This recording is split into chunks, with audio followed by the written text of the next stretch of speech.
क्या आपने कभी देखा है कोई ऐसा इंसान जो कभी लिट्टी चोखा बेचता था, जिसके पास पहनने को चप्पल नहीं थी, जिसे लोग ठुकराते थे सिर्फ उसकी बोली और पहनावे के लिए? और आज वही इंसान यूट्यूब के रिकॉर्ड्स तोड़ता है, बॉलीवुड को टक्कर देता है और पूरे भारत में लाखों दिलों की धड़कन बन चुका है। ये कहानी है उस माटी पुत्र की जो सिर्फ फिल्मों का ही नहीं, हौसलों का भी हीरो है, खेसारी लाल यादव। आइए जानते हैं कैसे गुमनाम गायब बच्चा बना भोजपुरी का बादशाह। 15 मार्च 1986 बिहार के सारण जिले का एक छोटा सा गांव धनाड़ी है, जहां मिट्टी का एक घर बारिश में ढह गया और माँ बाप को मजबूरन किराए के पक्के घर में रहना पड़ा। वहीं हुआ शत्रुघ्न कुमार यादव का जन्म, वही लड़का जो आगे चलकर बना खेसारी लाल यादव। नाम मिला खेसारी उस फसल के नाम पर जो बिना खाद पानी के भी उग जाती है। शायद नियति ने भी तभी तय कर लिया था ये लड़का मुश्किलों में ही खिलेगा। खेसारी बचपन में मवेशी चराते, फिर सुबह सुबह उठकर दूध बेचते, कई बार तो आधा पेट खाकर ही सोते थे। जब किसी के पास सिर्फ सपने हों और जेब खाली हो, तब मेहनत ही उसकी सबसे बड़ी दौलत बनती है। उनके पिता मंगरूलाल यादव दिन में चना बेचते, रात में गार्ड की नौकरी करते। माँ हर मोड़ पर पिता के साथ कंधे से कंधा मिलाकर खड़ी रही। बचपन में ही खेसारी की माँ उसके पिता के संग दिल्ली चली गई और खेसारी चाचा वो भाइयों के साथ गांव में अकेले रह गए। 7 बच्चों का लालन पोषण, घर की गरीबी और सामाजिक ताने, लेकिन खेसारी ने कभी हार नहीं मानी। भले ही गरीब थे, पर कला का कीड़ा, कलाकार का कीड़ा उनके अंदर कुलबुला रहा था। 1998-99 में उन्होंने भोजपुरी थिएटर में काम करना शुरू किया।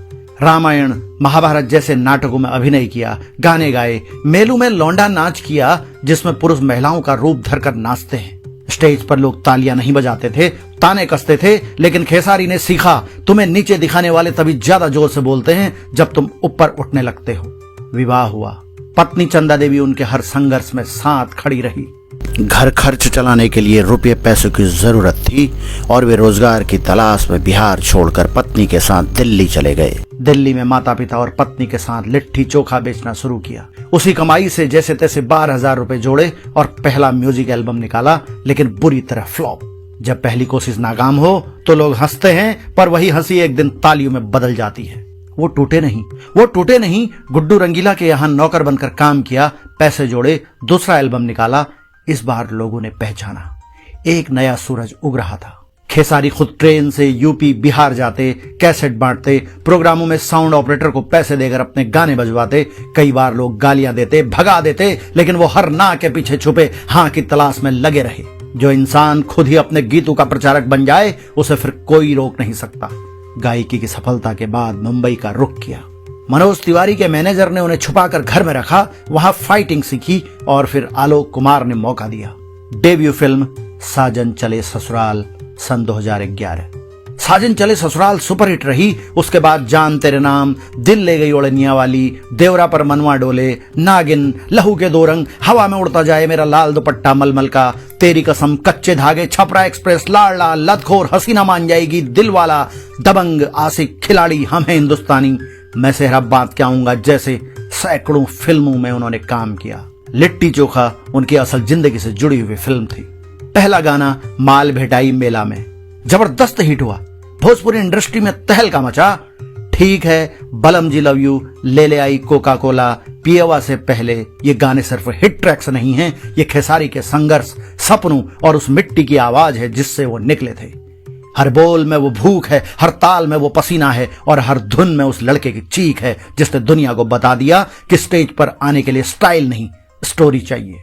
लगातार प्रयास करते रहे, संघर्ष करते रहे। 2016 में सर्वाधिक लोकप्रिय अभिनेता का पुरस्कार जीता। 2018 में मेहंदी लगा के रखना के लिए सर्वाधिक लोकप्रिय अभिनेता का पुरस्कार। 2019 में भोजपुरी सिने पुरस्कार।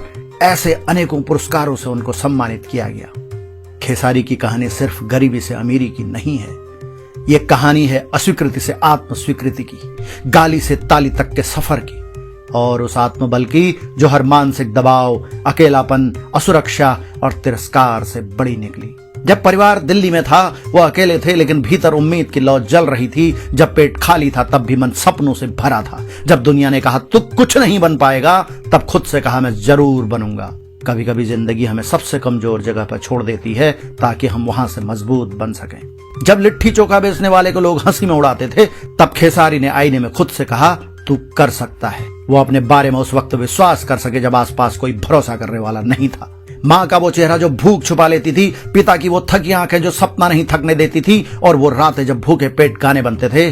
खेसारी कहते हैं, मैं हर मंच पर वो रातें लेकर चढ़ता हूँ। जब यूट्यूब पर वो ट्रेंड हुए, तब भी वो खुद को धनाढ्य वाला छोरा ही मानते रहे। आज भी जब लाखों लोग चीखते हैं खेसारी खेसारी, तो उनके कानों में वो आवाज गूंजती है जो दिल्ली की गलियों में लिट्टी बेचते समय आती थी, ए लड़के जल्दी देना। विवादों से उनकी जंग भी रही। जब नाम बड़ा होता है तो नफरत भी मिलती है। 2019 में बिग बॉस में गए 13 प्रतियोगियों में से एक थे खेसारी लाल ने 36वें दिन में प्रवेश किया और वहां से 55वें दिन में बाहर निकले। पवन सिंह और रितेश पांडे से उनकी तुलना हुई। बिग बॉस में उनकी भाषा, बोलचाल और पहनावे को लेकर ताने मारे गए। सोशल मीडिया पर ट्रोलिंग, मीम्स और हेट कमेंट्स। लेकिन खेसारी ने एक इंटरव्यू में कहा, जब तुम बिहार से आते हो और स्टार बनते हो तो तुमसे हंसकर नहीं, गुस्से से सवाल पूछे जाते हैं। मगर मुझे फर्क नहीं पड़ता क्योंकि मैं जनता का बेटा हूं और जनता का प्यार मेरी सबसे बड़ी सुपरहिट है। आज खेसारी किसी अस्पताल या स्कूल का फीता काटते नहीं दिखते, बल्कि चुपचाप फीस भरते हैं गरीब बच्चों की और किताबें खरीदते हैं और गांव की बेटियों के लिए सुरक्षात्मक योजनाएं खामोशी से चला रहे हैं। कभी बोले थे, अगर मैं आज गांव की किसी बेटी को स्कूल भेज पा रहा हूं तो मुझे लगता है कि वो मेरी सबसे बड़ी फिल्म है। यादव खेसारी फाउंडेशन नामक एक एनजीओ चलाते हैं जो पूरे देश में धर्मार्थ के कार्य करता है। वह 62 अनाथ बच्चों के अभिभावक हैं, उनकी शिक्षा का खर्च उठाते हैं। वह हर महीने वृद्धाश्रम जाते हैं और हर साल बिहार के बाढ़ पीड़ितों की मदद करते हैं। खेसारी लाल ने मिट्टी से करोड़ों तक का सफर तय किया है। आज उनकी नेटवर्थ 50 करोड़ से ज्यादा है। वे हर फिल्म की फीस 40 से 50 लाख रुपए लेते हैं। गानों और स्टेज शो से उनकी कमाई 8 से 10 लाख रुपए प्रति प्रोग्राम होती है। यूट्यूब और सोशल मीडिया से 2 से 3 करोड़ सालाना वे कमाते हैं। पर खेसारी कहते हैं, मेरे लिए कमाई का मतलब सिर्फ पैसे नहीं, वो हंसी भी है जो मेरे गांव से लोग मेरी फिल्म देखकर हंसते हैं। कहते हैं ना, अगर हालात तुम्हें तोड़ते हैं तो हौसले तुम्हें जोड़ते हैं। खेसारी ने हमें यही सिखाया कि गरीबी कोई सर्व नहीं, हार मान लेना शर्म है। जब खेसारी भूख में गाने लिख रहा था, जब लोग हंस रहे थे, जब घर नहीं था, जब माँ पिता अलग अलग शहरों में संघर्ष कर रहे थे, तब खेसारी खुद से कहता था, एक दिन आएगा जब लोग मेरी कहानी को सुनने के लिए टिके रहेंगे। और आज आप सुन ही रहे हैं।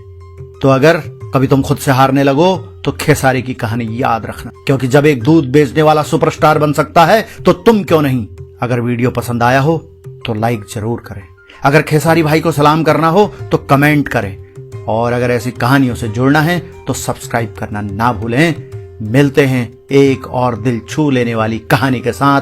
तब तक के लिए हार मत मानो, इतिहास लिखो।